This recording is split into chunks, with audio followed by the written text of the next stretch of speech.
dark winter night, in by the stormy light, battle rages for the right, for what will become. In the valley of the damned, warrior with sword in hand, travels fast across the land, for freedom he rides. And the sign from the master on high, scream the land of the cross, hear the cry, for the kingdom of fire and ice, and the power to be alive. Good evening, gentle listeners, and what brand of humanity might actually be listening to this. This is Madhog Master, as always, and I'm accompanied by my eternal and perennial shadow of the twilight, Devar Varan. Greetings, one and all. Late. You were a bit late with your answer today, weren't you? The answer? Okay. You mean just... Okay, yeah, and you're late again. Okay. Your responsiveness leaves a little bit to be desired. So anyway, let's get to the point of tonight's discussion. Sermo, if you will. We're discussing the last horse voice story that we actually read. This story, it's titled The Writings on the Wall, which is a well-known expression, I believe, except in this case there are literal writings on the wall, forewarning the characters in this story not to do the things they end up doing, because if they ended up not doing them, we wouldn't have a story, wouldn't we? And if you're confused right now, congratulations, you're an average human being with average intelligence. If you had a superior intelligence like mine, then you would probably be not listening to this right now. But but please do continue listening. I promise you, this will be a worthwhile experience in your afternoon or evening or morning, whatever the timeline may be. So let's talk about a little bit about the writings on the wall, and by extension Horse Voice as well, which has become kind of our favorite author, or at least the author we actually read the most so far. We read all of his 6 stories, and they were all one-shots basically. He deals with suspenseful narratives and play of expectations and subtle storytelling and character building and development and all that. Sometimes he strikes gold with really bold thematic movements of genius, so to speak. One time he did a little trolling and so forth. Savage ways. The first thing he wrote was The Savage Ways, which was completely forgettable. But well, it was a first attempt. What do you want? Now, The Writings on the Wall, on the other hand, is one of his latest attempts. And for my money, it's a fairly well-written, fairly typical, structurally typical narrative. It's a subtle play of expectations with a twist at the end, and it is so subtle, in fact, that you might even miss what the twist actually is, and you have to think about it a few minutes before realizing what this is really all about. But we'll get to that in a moment. Let's actually talk about the story itself. You'll be happy to know it stars Daring Do, which, according to recent Season 4 events, she's now no longer a metafictional character or a fictional character within a fictional book within the fictional universe of Equestria. She's now a real-life pony character within the fictional universe of Equestria. And if you're confused right now, so am I. Okay, so this is the story of Daring Do, and seems to be like a story of Daring Do having an adventure. And Devar, would you like to talk about it a little bit more in depth? Of course. The story starts off with Daring Do coming to some newly found ruins in I think it was an unspecified area, but I can't remember. I'm going to call it Pony Amazonia. That's probably best to call it that. But she comes and first things first, she comes to see is the ruins, typical ruins, and the only interesting thing that her and her colleagues, which Horse Voice gives all the characters names and even small backstories of each one, including like I think one was her old teacher from a university days or something like that, and there is a rival slash colleague slash possible love interest. Yep, I was about to say that. And they all come to these strange writings, which... Writings, where are these? First of all, what are these strange writings, and where are they placed in this structure? On the wall. I mean, are they inside the structure, outside the structure? Give us the details, man. I'm trying to remember. I think it was inside Also, the ruins, because it's been a week since I read this. It is inside. I believe. Oh, good. I believe in the first level, inside, right before going really in deep into the deepest square doorway. Yeah, basically at the entrance. And one interesting thing about this writing, these walls on the these writings on the walls that has been written, this graffiti, if you will, they are actually written in several different languages, each one more antique and ancient than the others, as if several population came after the original population that built the pyramid to actually take the classic text and translate it in their language for future generations to grasp its significance, and so forth throughout several generations and several civilizations, rewriting the original text in their language, in hope that the message will be carried on. And what is the message in actuality? And we're entering spoiler territory here, by the way. So, Devar, what was the message that the ancient ones were trying to, well, give to the future population that would discover the somewhat pyramidal structure in the middle of the forest? I need to... it's been a week and I was tired when I read this, so I need to reread that again. Devar, it was a warning. Okay? Yes, I knew it was a warning We're not going to go into details. But I thought that what you meant was that I had to say exactly the message. You were meant to say it was a warning. You were meant to say it in the most ominous voice possible. Thank you for ruining the moment. I'm sorry, but you kind of worded it. Okay, so it was a warning. But a warning for what? But before that, let's go on. What else happens in this story? A strange sickness is going around the camp. Uh-huh. And no one knows exactly what it is, but they reckon it's a stomach flu or something at first, and everyone's catching it. But no one knows exactly the origins of it. Well, strangely enough, it started right after they actually opened the pyramid. Yes, but no one, obviously, typical fashion of explorers in this sort of media, they don't put two and two together like that, do they? Of course they don't, otherwise we wouldn't have a story. Sometimes you have to accept there are going to be some necessary contrivances to get to the good part. So, what does Daring Do does? What does Daring Do does? This is so confusing. She what my friend is trying to say is what Daring Do does is that she does the one thing that is typical of her. She goes into the ruins by herself. Daringly, I dare say. Yes, especially with her wings all opened up.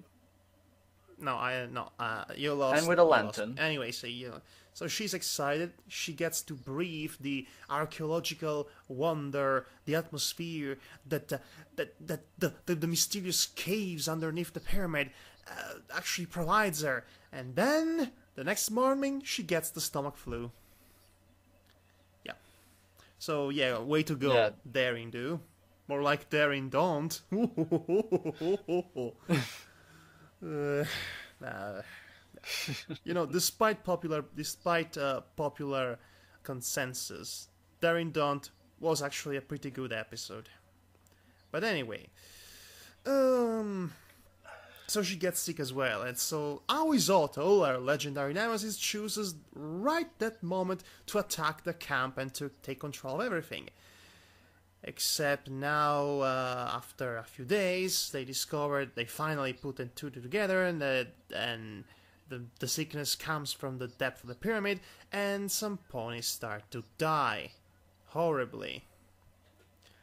Very. Like, the rival, Daring Do's rival that we mentioned earlier, he gets all parts of the skins removed and bloody, and then he dies in the most atrocious way possible, almost like he's suffocating right in front of everyone else, including Aoizoto, and then there's the quarantine, and come to think of it, they could have just not have Aoizoto come into the story at all, because it doesn't really add anything to the overall narrative.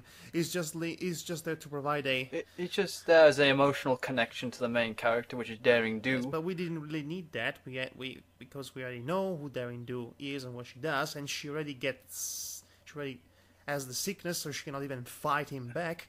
And he comes there basically for nothing, because there is nothing to get from that place other than a freaking sickness of some sort. So then is declared quarantine, and then things get worse. Oh yeah, they do. So tell us, Devar, how does this story actually ends?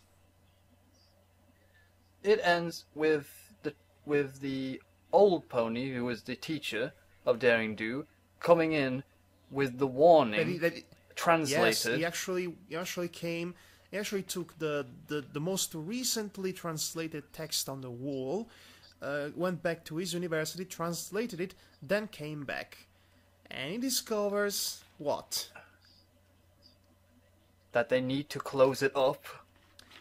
Until? Because there is something dangerous in there, as they put it.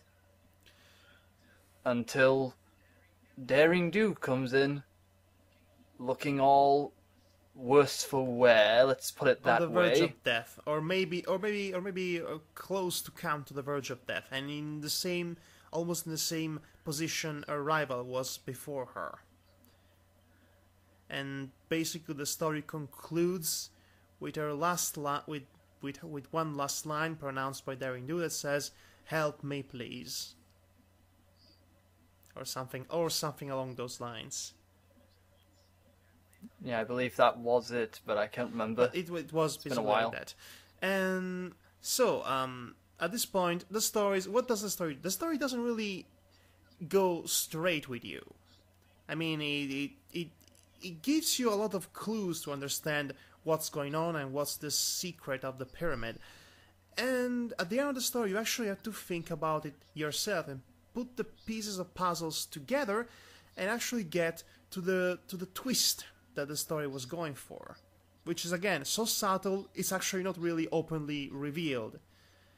But at this point, you should have enough clues to actually get the answer on your own accord. So, Devar, have you figured it out? I reckon it's something to do with radiation. Biohazard. Bingo. So basically, Yes. This means they discovered an ancient human building that hosted nuclear weaponry and radiation that might or might not have been responsible for wiping out humanity as a whole, because it's clearly an ancient civilization in this context. They left a warning in the wall, which was actually discovered by other civilizations that came afterwards. Came and went, by the way, so really it's been a long time too since our apocalypse. And they discover the pyramid. They get the mysterious radiation related sickness. then they decided to basically do the same thing everyone else would end up doing, which is write a whole new warning in their language, close up the pyramid, and forget it ever existed. And now we get to the ponies. And at this point, it's kind of safe to assume that Daring Do is probably not going to make it. I mean, as so are all the other ones that were poisoned by radiation, because I don't think they have invented Radaway yet. I mean, this is not Fallout Equestria, unfortunately.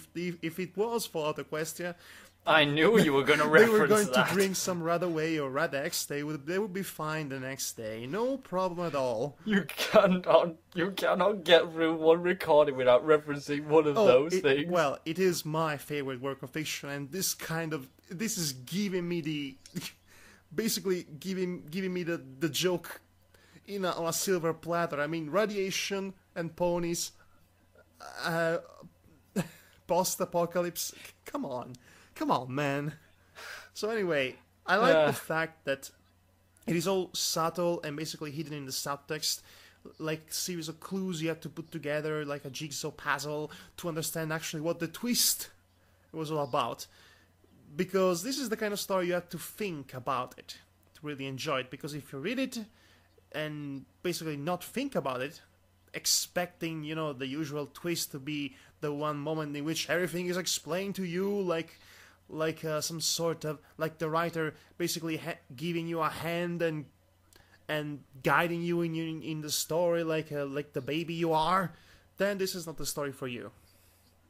But if you like to be challenged, then basically you can read any of Orsploice's stories, except The Savage Ways, and I don't recommend The Great Purple Unicorn Troll at all.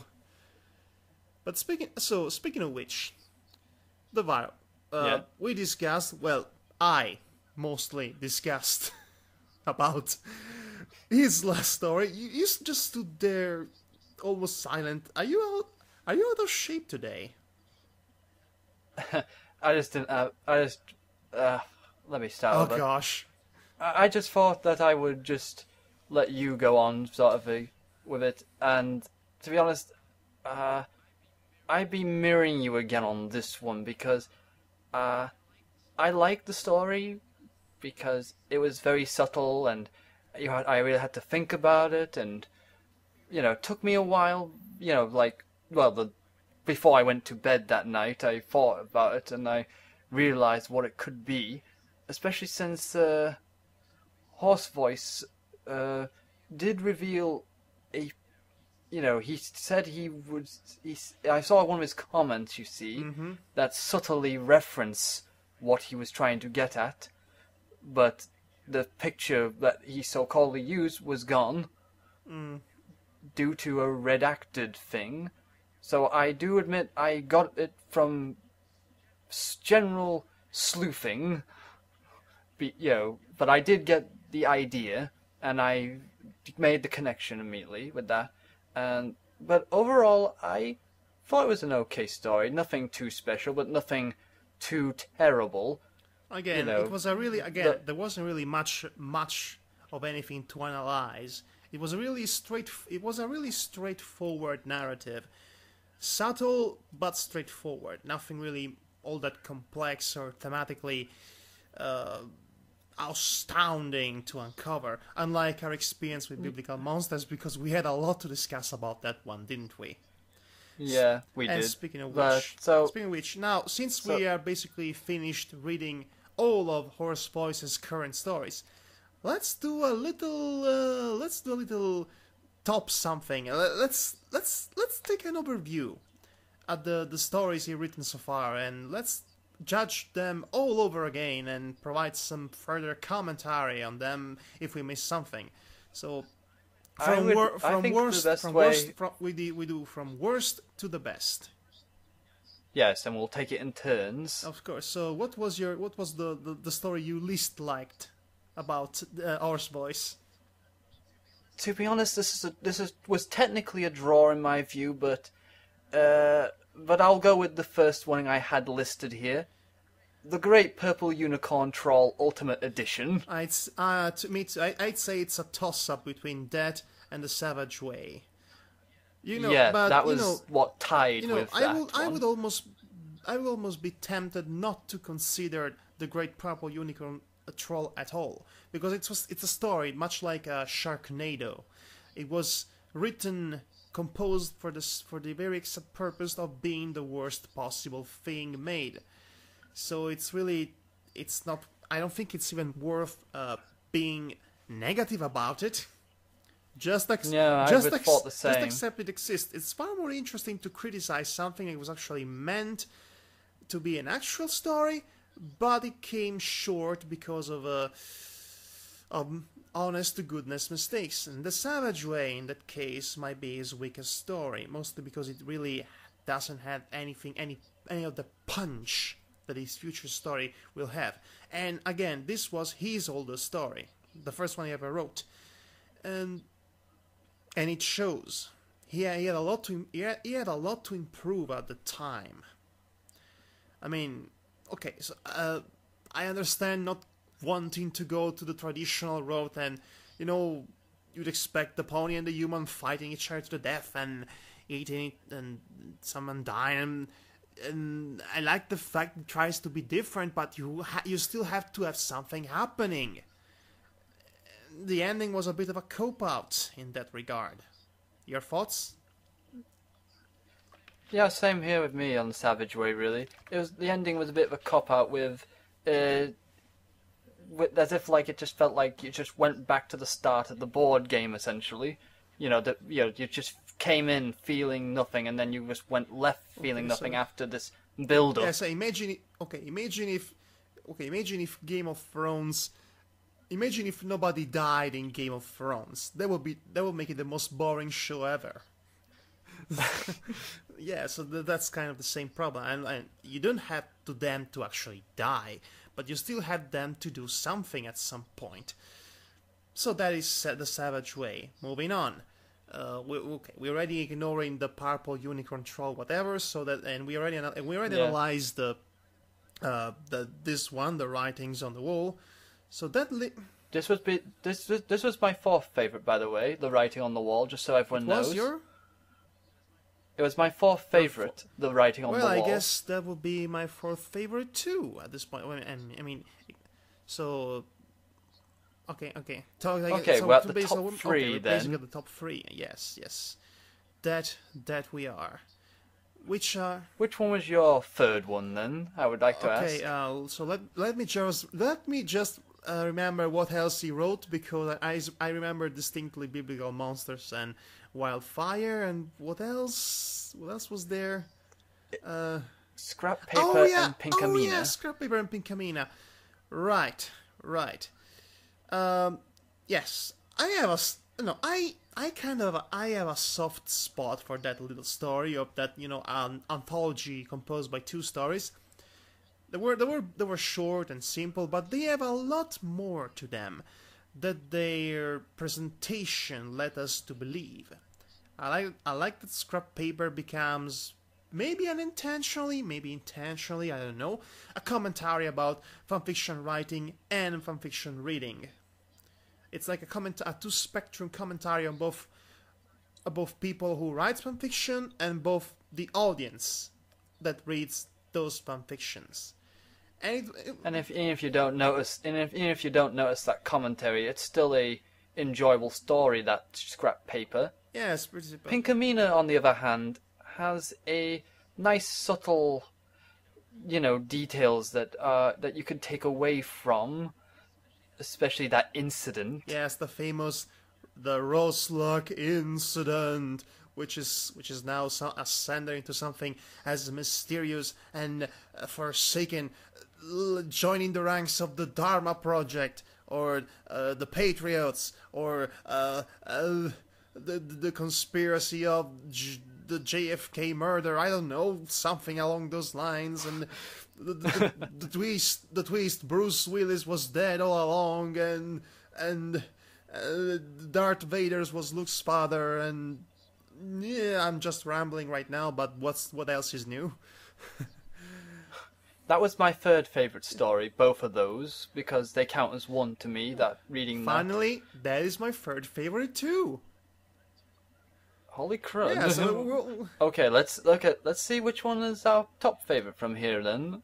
Maybe, well, the second favourite. I will let you go first for this one, since no. I'd say you go first instead. Okay. My second favourite was Wildfire. Predictable. So that means biblical monsters is your favorite. Yes, and I'll explain why. But first, I just like to say I really liked Wildfire. It was a damn good read. Me too. Especially the ending. The ending was effectively a big metaphor on burning the bridge of the past and going away from that to the future. I'd say almost literally. Yes, that's what I mean. It's a literal metaphor. Almost, because she didn't technically burn a bridge. She burned a village. Wait, I meant to say the village. Okay, Devar, yes. I'm going to shock and surprise everyone here, I'm sure, by telling you that Wildfire is my favorite story of this author.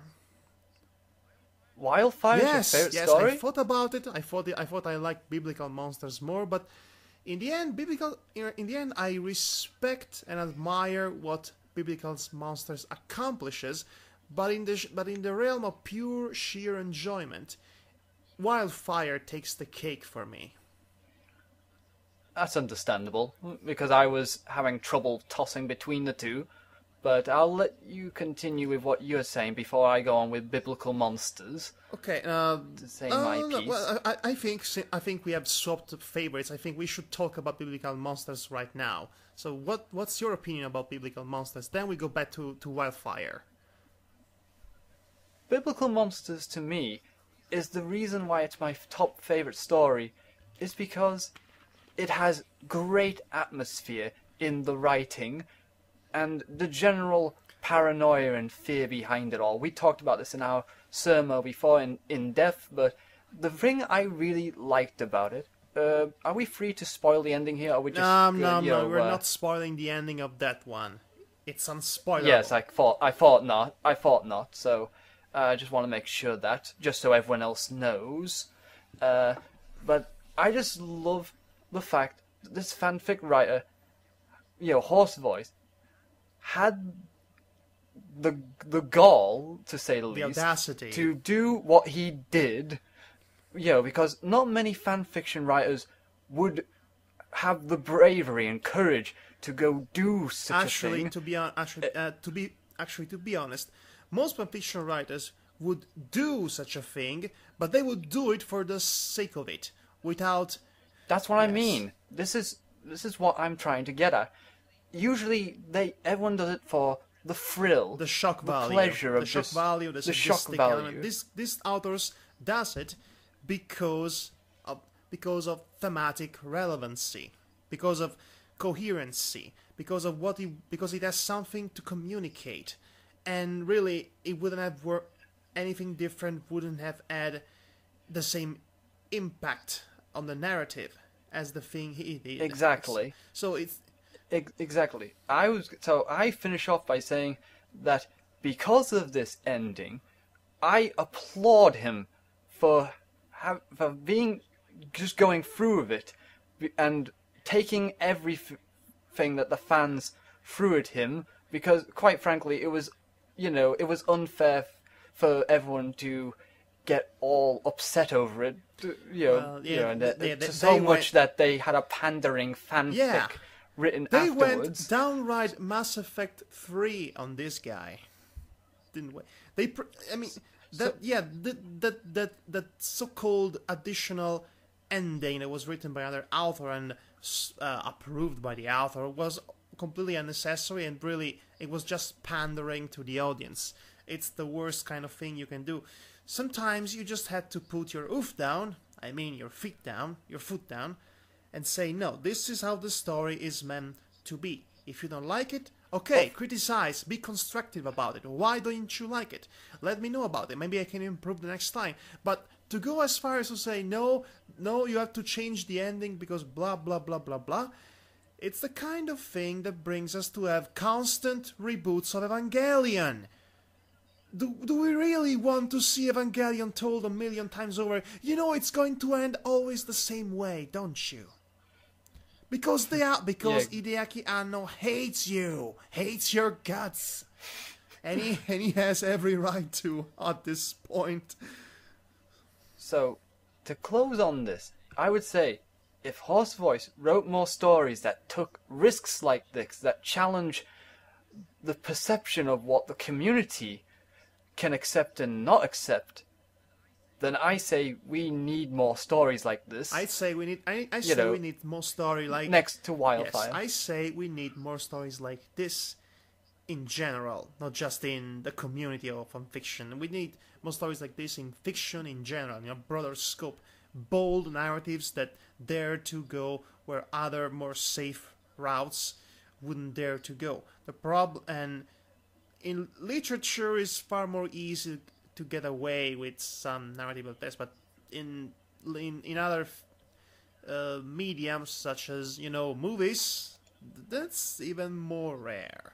Anyway, biblical monsters, an excellent story about fear and the context in which fear brews.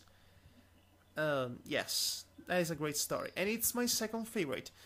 So why do I think that Wildfire is actually the most underrated story this author ever written? Well, it has an extremely compelling and endearing main character, with a conflict that for once is not internal but external. We have a main character who's in the right all along.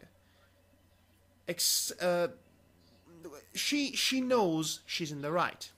She fights for it. She wants to get free. She's not like most other characters would be, ironically, in her position, which held back by her own insecurities. Basically, she becoming the cage of her own self, which is a metaphor we've seen several times. It's been written and it's been famous in fiction since James Joyce's The Dubliners, about people basically not going out in life because too afraid of the unknown. No, she wants the unknown. She wants freedom.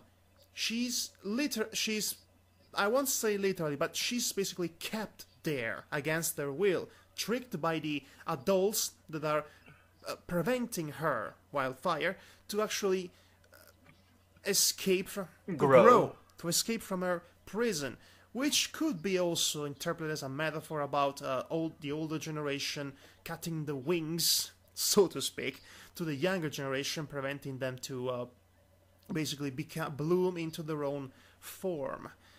And at the end of it, the way she gets away, okay, she burns the entire village. But not in the way everyone would think. That's the brilliance of it all. Once again, the author plays with expectation. You'd expect her revenge to be swift and downright violent. You'd expect her to go full-on Arya Stark on her enemies, to the point that they took everything away from her, forced her to be there and be persecuted, to keep the silly little superstitions alive, to allow the elders of the village to control everything. But at the end of the day, she does burn the village, but she does so that in a way, that calculated way, that prevents ponies to actually die on the flames, or at least she hopes that's the case. But the point is, she proves that she is better than them in any way. She was in the right, and she doesn't fall to their level. She earns her freedom in a way that proves without a shadow of a doubt that she is the better person.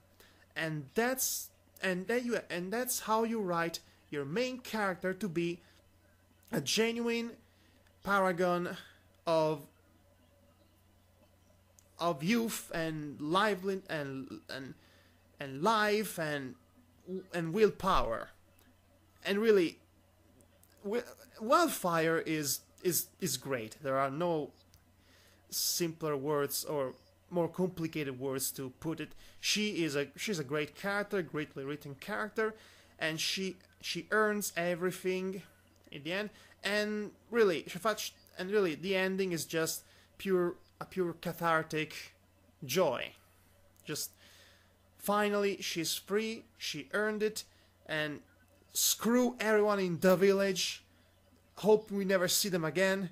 She's going to have her own adventures. She's going to grow up and become an adult on her own terms.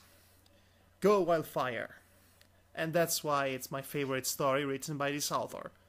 It is uplifting, other than exciting. Of course, I would understand that because it was my second favourite story, and like I said, I was tossing between this and Biblical Monsters, but I've already said why I like Biblical Monsters a tiny bit more. Which is funny, because the last time we discussed about Biblical Monsters, you were still torn with the ending. Very, very... Yes. very torn. It was a fresh experience to you at the time. Yes, it was. It was a very fresh experience that felt life-changing. Well, oh my. Life-changing, too. Okay, I thought it was good, I thought it was clever, well written, but life-changing? That's going a bit too far. I'm being sarcastic. I cannot tell when you're being sarcastic, because you always have this tone of voice that seems you're always joking, but you cannot tell when you're being serious. Anyway, these are the stories, all the stories that Horse Voice has written so far. I sure hope he's going to write some more stories, maybe trying his hands to write a story that's longer than one chapter, maybe a longer story, I would like to see him try to write a story that actually, 10 chapters long, at least, something like that. Not just a one-shot, trying a full-on narrative that spans from more chapters and everything. But anyway, but to be honest, I just like him to write anything at all more often. That would be great. So yes, that would be lovely to see if he actually does more work, because he is quite a good writer. I really, really, really hope he's going to write a sequel to Wildfire. Although I really also hope he's not going to go and try to bring Wildfire back to the village for some contrived reason, because that would sound way too similar to Silent Hill Revelations, and that will basically kill the appeal of the character. No, I'd like to see a sequel to Wildfire in which she has a whole new adventure in this brand new world she discovered. Yes, a continuation. Yes, a continuation of her growth, so to speak, as a character. And just forget the village altogether. Enough with the village is in the past. She almost literally, burned that bridge. Yes, so yes. Yes, so let's see her go to the next place called the town. Maybe Ponyville, or maybe she just go to Canterlot, or she has to discover. No. Just go to the town or the city. With capital T, of course. The town, or maybe she'll stroll around in the forest, or the ditch. And prance and prance around with the flowers. Maybe she'll just get to the train to get to the metropolis. Or should I say Metropolis? Maybe she'll go to Manhattan. Okay. Yeah, I think we got on 40 minutes. Okay, so, to be honest, I just love all this wacky capital letters in Wildfire. Don't we all? Yes. Just because we're at 40 minutes, I think we better close this off, don't you think? I think it is. I think we discussed aplenty about everything really we need to discuss about this author. We love him. So we need more of him. Yes, Yes. So, as of right now, folks, as recommendations go, if you want something that ends with a bit more of a happy ending, read Wildfire. Watch Wildfire. What am I saying? Or if you're into your sad ending, it should totally be an animation, Wildfire. If you ask me, it should totally be a movie. Scratch that. Or if you want to read something that's not quite as happy, Biblical Monsters is a good one. For provoking, yes, Biblical Monsters is definitely the reading. If you enjoy good old-fashioned gothic RRs, with all the good stuff and atmosphere and open endings, Biblical Monsters is basically your episode of the Twilight Zone. You were missing all this time. It should be an episode of the Twilight Zone. Yes, it should. Though, as I'm about to say, so folks, there you have it. It's Team Ume, Madhog and Devar approved those 2 stories. Definitely. With shiny teeth and thumbs up. And a bit of liquid pride. Okay, well, this is it apparently. We're done with this author for now. Unless he writes some new material, I think we're going to be done with this author for a long time. So maybe next time we'll be targeting another new author that needs attention from us, because we have attention to give, just as we have free time to waste, apparently. So yes, this has been Madhog Thy Master. And I have been Sir Devar Akbarana Britain. Mm-hmm. Until the monarchy falls. And you have been listening to Dramatis Sermo and us rambling about an author of pony fanfictions. And when you say it out loud like that, it sounds a little bit silly. Good night, everyone. Good night, and take care.